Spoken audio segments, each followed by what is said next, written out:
Hi, students, let's get started with the subject Science, Chapter 10. The Human Eye and the Colorful World. You have studied in the previous chapter about refraction of light by lenses. You also studied the nature, position and relative size of images formed by lenses. How can these ideas help us in the study of the human eye? The human eye uses light and enables us to see objects around us. It has a lens in its structure. What is the function of the lens in a human eye? How do the lenses used in spectacles correct defects of vision? Let us consider these questions in this chapter. We have learnt in the previous chapter about light and some of its properties. In this chapter, we shall use these ideas to study some of the optical phenomena in nature. We shall also discuss about rainbow formation, splitting of white light and blue color of the sky. 10.1 The human eye. The human eye is one of the most valuable and sensitive sense organs. It enables us to see the wonderful world and the colors around us. On closing the eyes, we can identify objects to some extent by their smell, taste, sound they make, or by touch. It is, however, impossible to identify colors while closing the eyes. Thus, of all the sense organs, the human eye is the most significant one as it enables us to see the beautiful, colorful world around us. The human eye is like a camera. Its lens system forms an image on a light-sensitive screen called the retina. Light enters the eye through a thin membrane called the cornea. It forms the transparent bulge on the front surface of the eyeball as shown in Fig. 10.1. The eyeball is approximately spherical in shape with a diameter of about 2.3 centimeters. Most of the refraction for the light rays entering the eye occurs at the outer surface of the cornea. The crystalline lens merely provides the finer adjustment of focal length required to focus objects at different distances on the retina. We find a structure called iris behind the cornea. Iris is a dark muscular diaphragm that controls the size of the pupil. Figure 10.1 The human eye. The pupil regulates and controls the amount of light entering the eye. The eye lens forms an inverted real image of the object on the retina. The retina is a delicate membrane having enormous number of light-sensitive cells. The light-sensitive cells get activated upon illumination and generate electrical signals. These signals are sent to the brain via the optic nerves. The brain interprets these signals and finally processes the information so that we perceive objects as they are. 10.1.1 Power of accommodation. The eye lens is composed of a fibrous, jelly-like material. Its curvature can be modified to some extent by the ciliary muscles. The change in the curvature of the eye lens can thus change its focal length. When the muscles are relaxed, the lens becomes thin. Thus, its focal length increases. This enables us to see distant objects clearly. When you are looking at objects closer to the eye, the ciliary muscles contract. This increases the curvature of the eye lens. The eye lens then becomes thicker. Consequently, the focal length of the eye lens decreases. This enables us to see nearby objects clearly. The ability of the eye lens to adjust its focal length is called accommodation. However, the focal length of the eye lens cannot be decreased below a certain minimum limit. Try to read a printed page by holding it very close to your eyes. You may see the image being blurred or feel strain in the eye. To see an object comfortably and distinctly, you must hold it at about 25 centimeters from the eyes. The minimum distance at which objects can be seen most distinctly without strain is called the least distance of distinct vision. It is also called the near point of the eye. For a young adult with normal vision, the near point is about 25 centimeters. The farthest point up to which the eye can see objects clearly is called the far point of the eye. It is infinity for a normal eye. You may note here a normal eye can see objects clearly that are between 25 centimeters and infinity. Sometimes, the crystalline lens of people at old age becomes milky and cloudy. This condition is called cataract. This causes partial or complete loss of vision. It is possible to restore vision through a cataract surgery. 10.2 Defects of vision and their correction. Sometimes, the eye may gradually lose its power of accommodation. In such conditions, the person cannot see the objects distinctly and comfortably. The vision becomes blurred due to the refractive defects of the eye. There are mainly three common refractive defects of vision. These are I. Myopia or nearsightedness, hypermetropia or far-sightedness, and 3. Presbyopia.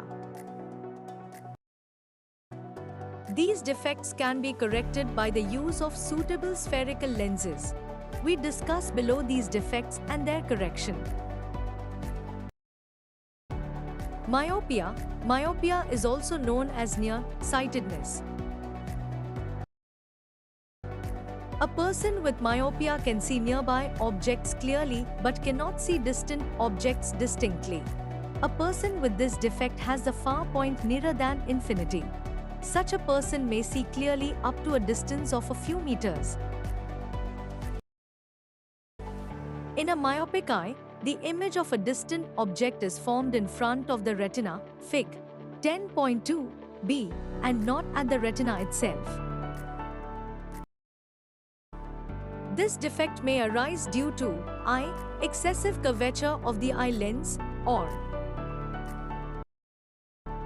elongation of the eyeball. This defect can be corrected by using a concave lens of suitable power.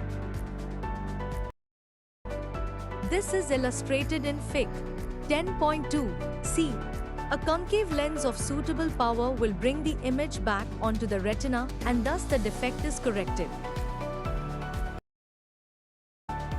Figure 10.2 A, B, the myopic eye, and C, correction for myopia with a concave lens. Hypermetropia.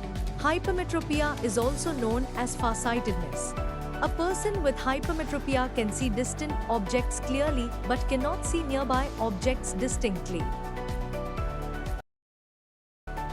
The near point for the person is farther away from the normal near point, 25 centimeters. Such a person has to keep a reading material much beyond 25 centimeters from the eye for comfortable reading.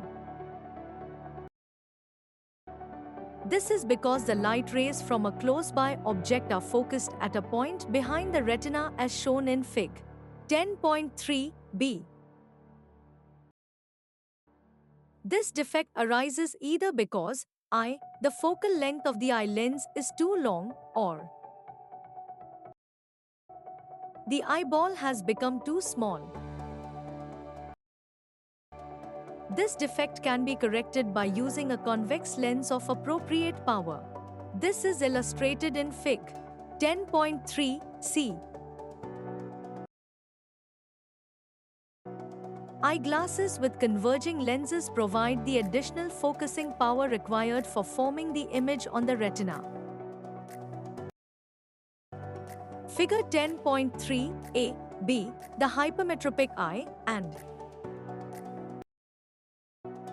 correction for hypermetropia. N is equal to near point of a hypermetropic eye. N is equal to near point of a normal.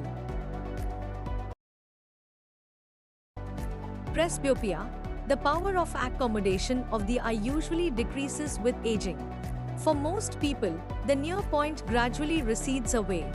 They find it difficult to see nearby objects comfortably and distinctly without corrective eyeglasses. This defect is called presbyopia.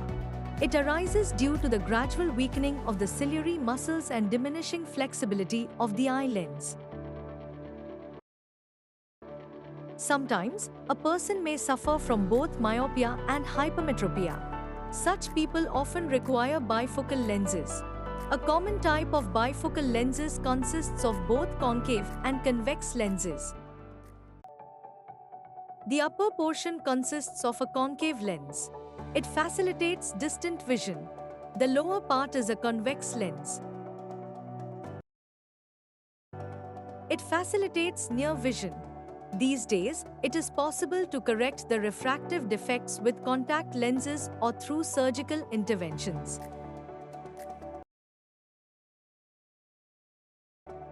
Think it over. You talk of wondrous things you see, you say the sun shines bright, I feel him warm, but how can he or make it day or night? C. Sibba. Do you know that our eyes can live even after our death? By donating our eyes after we die, we can light the life of a blind person. About 35 million people in the developing world are blind and most of them can be cured. About 4.5 million people with corneal blindness can be cured through corneal transplantation of donated eyes. Out of these 4.5 million, 60% are children below the age of 12. So, if we have got the gift of vision, why not pass it on to somebody who does not have it? What do we have to keep in mind when eyes have to be donated? Eye donors can belong to any age group or sex. People who use spectacles or those operated for cataract can still donate the eyes. People who are diabetic, have hypertension, asthma patients and those without communicable diseases can also donate eyes. Eyes must be removed within 4 to 6 hours after death. Inform the nearest eye bank immediately. The eye bank team will remove the eyes at the home of the deceased or at a hospital. Eye removal takes only 10 to 15 minutes. It is a simple process and does not lead to any disfigurement. 5. Persons who were infected with or died because of AIDS. Hepatitis B or C, rabies, acute leukemia, tetanus, cholera, meningitis or encephalitis cannot donate eyes. An eye bank collects, evaluates and distributes the donated eyes. All eyes donated are evaluated using strict medical standards. Those donated eyes found unsuitable for transplantation are used for valuable research and medical education. The identities of both the donor and the recipient remain confidential. One pair of eyes gives vision to up to 4 corneal blind people. 10.3 Refraction of light through a prism. You have learned how light gets refracted through a rectangular glass slab. For parallel refracting surfaces, as in a glass slab, the emergent ray is parallel to the incident ray. However, it is slightly displaced laterally. How would light get refracted through a transparent prisma? Consider a triangular glass prisma. It has 2 triangular bases and 3 rectangular lateral surfaces. These surfaces are inclined to each other. The angle between its 2 lateral faces is called the angle of the prisma. Let us now do an activity to study the refraction of light through a triangular glass prisma. Activity 10.1. Fix a sheet of white paper on a drawing board using drawing pins. Place a glass prism on it in such a way that it rests on its triangular base.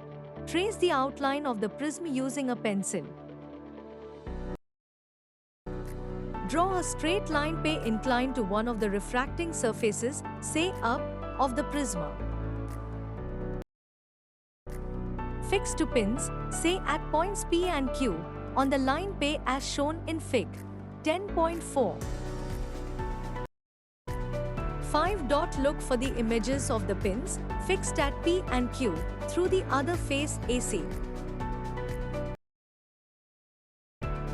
Fix two more pins, at points R and S, such that the pins at R and S and the images of the pins at P and Q lie on the same straight line. Remove the pins and the glass prisma. 8. The line P meets the boundary of the prism at point E, see Fig. 10.4. Similarly, join and produce the points R and S. Let these lines meet the boundary of the prism at E and F, respectively. Join E and F. Draw perpendiculars to the refracting surfaces AB and AC of the prism at points E and F, respectively. 10. Mark the angle of incidence, I, the angle of refraction, R, and the angle of emergence, E, as shown in Fig. 10.4. Figure 10.4. Refraction of light through a triangular glass prisma. Here P is the incident ray, EF is the refracted ray, and FS is the emergent ray.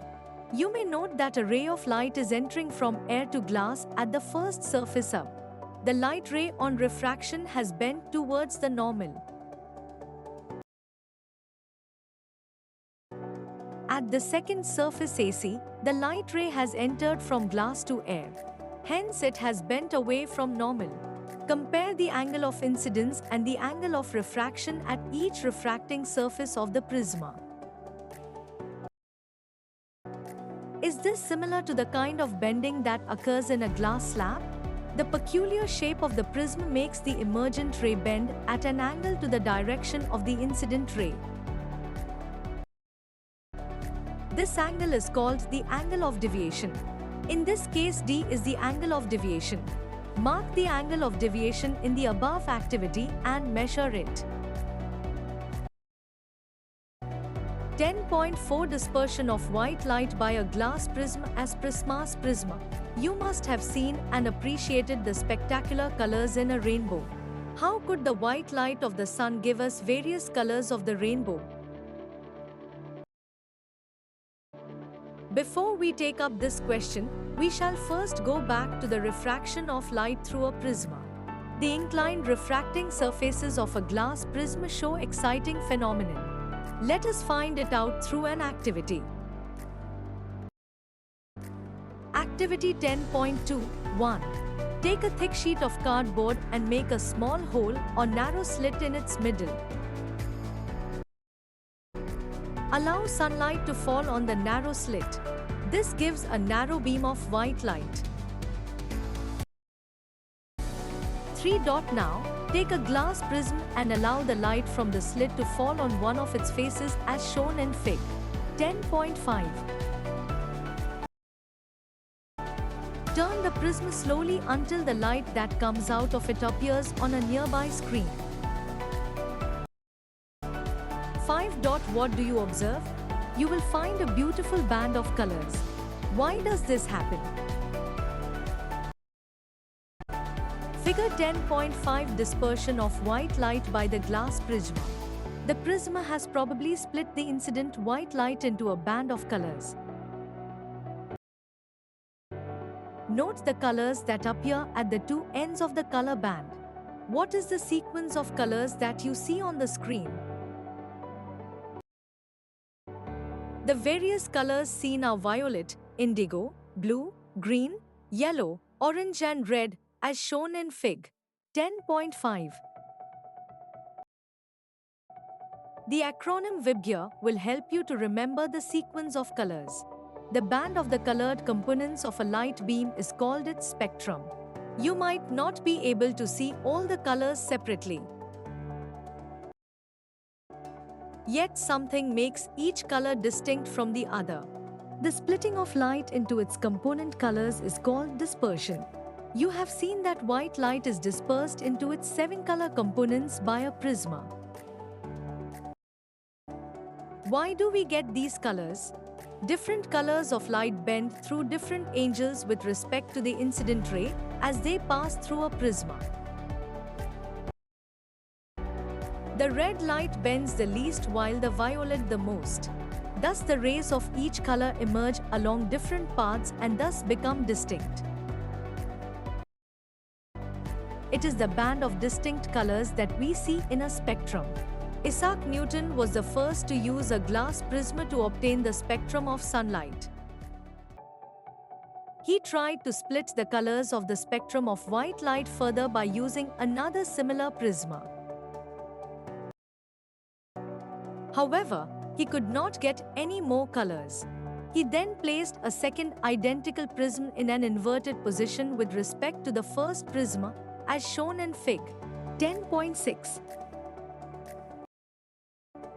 This allowed all the colors of the spectrum to pass through the second prisma. He found a beam of white light emerging from the other side of the second prisma. Figure 10.6 recombination of the spectrum of white light. This observation gave Newton the idea that the sunlight is made up of 7 colors. Any light that gives a spectrum similar to that of sunlight is often referred to as white light.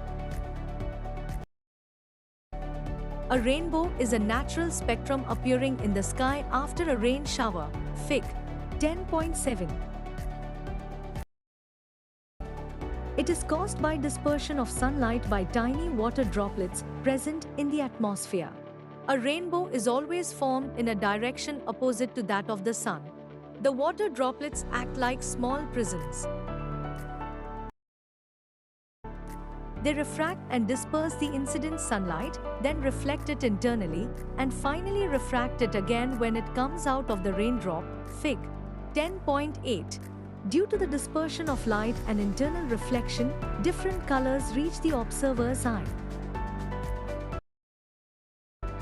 You can also see a rainbow on a sunny day when you look at the sky through a waterfall or through a water fountain with the sun behind you. Figure 10.7 Rainbow in the sky. Figure 10.8 Rainbow formation. 10.5 Atmospheric refraction. You might have observed the apparent random wavering or flickering of objects seen through a turbulent stream of hot air rising above a fire or a radiator. The air just above the fire becomes hotter than the air further up. The hotter air is lighter, less dense than the cooler air above it, and has a refractive index slightly less than that of the cooler air. Since the physical conditions of the refracting medium, air, are not stationary, the apparent position of the object, as seen through the hot air, fluctuates. This wavering is thus an effect of atmospheric refraction, refraction of light by the Earth's atmosphere, on a small scale in our local environment. The twinkling of stars is a similar phenomenon on a much larger scale. Let us see how we can explain it. Figure 10.9 Apparent star position due to atmospheric refraction. Twinkling of stars. The twinkling of a star is due to atmospheric refraction of starlight. The starlight, on entering the Earth's atmosphere, undergoes refraction continuously before it reaches the Earth. The atmospheric refraction occurs in a medium of gradually changing refractive index. Since the atmosphere bends starlight towards the normal, the apparent position of the star is slightly different from its actual position.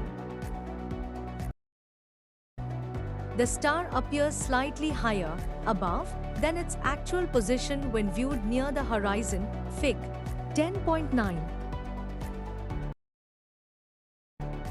Further, this apparent position of the star is not stationary, but keeps on changing slightly, since the physical conditions of the Earth's atmosphere are not stationary, as was the case in the previous paragraph.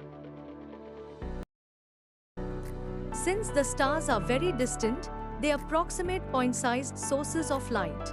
As the path of rays of light coming from the star goes on varying slightly, the apparent position of the star fluctuates and the amount of starlight entering the eye flickers. The star sometimes appears brighter, and at some other time, fainter, which is the twinkling effect. Why don't the planets twinkle? The planets are much closer to the Earth and are thus seen as extended sources. If we consider a planet as a collection of a large number of point-sized sources of light, the total variation in the amount of light entering our eye from all the individual point-sized sources will average out to zero, thereby nullifying the twinkling effect. Advanced sunrise and delayed sunset. The sun is visible to us about 2 minutes before the actual sunrise and about 2 minutes after the actual sunset because of atmospheric refraction. By actual sunrise, we mean the actual crossing of the horizon by the sun. Fig. 10.10 shows the actual and apparent positions of the sun with respect to the horizon.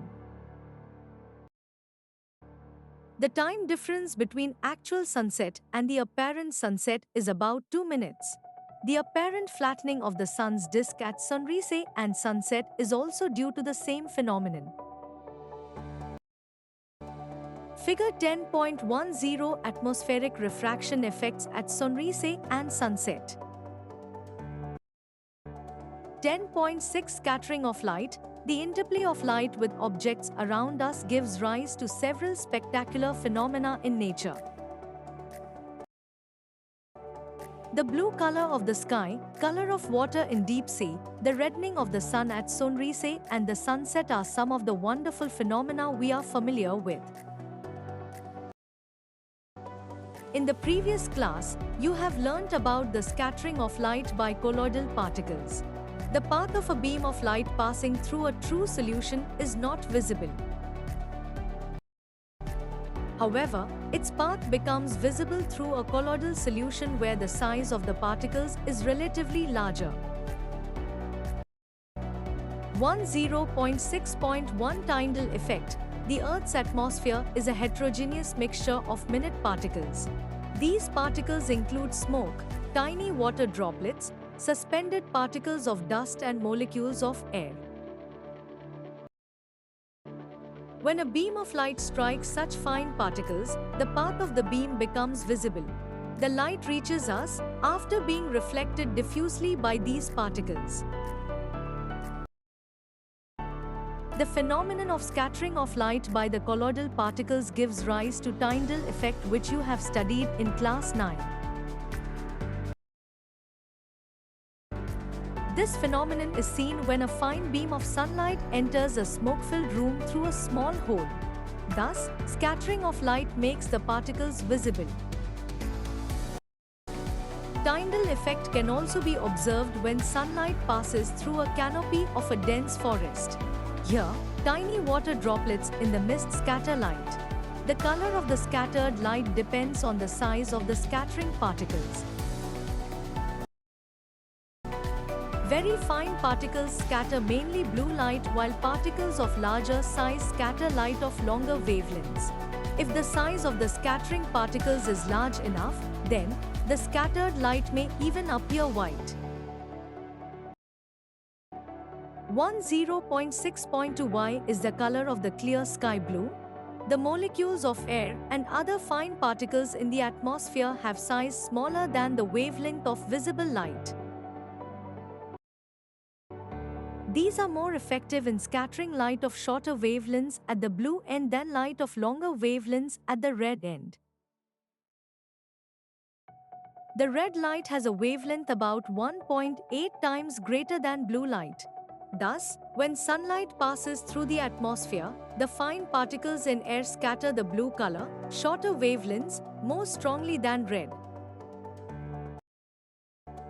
The scattered blue light enters our eyes. If the Earth had no atmosphere, there would not have been any scattering. Then, the sky would have looked dark. The sky appears dark to passengers flying at very high altitudes, as scattering is not prominent at such heights. You might have observed that danger signal lights are red in color. Do you know why? The red is least scattered by fog or smoke. Therefore, it can be seen in the same color at a distance. Thanks for watching.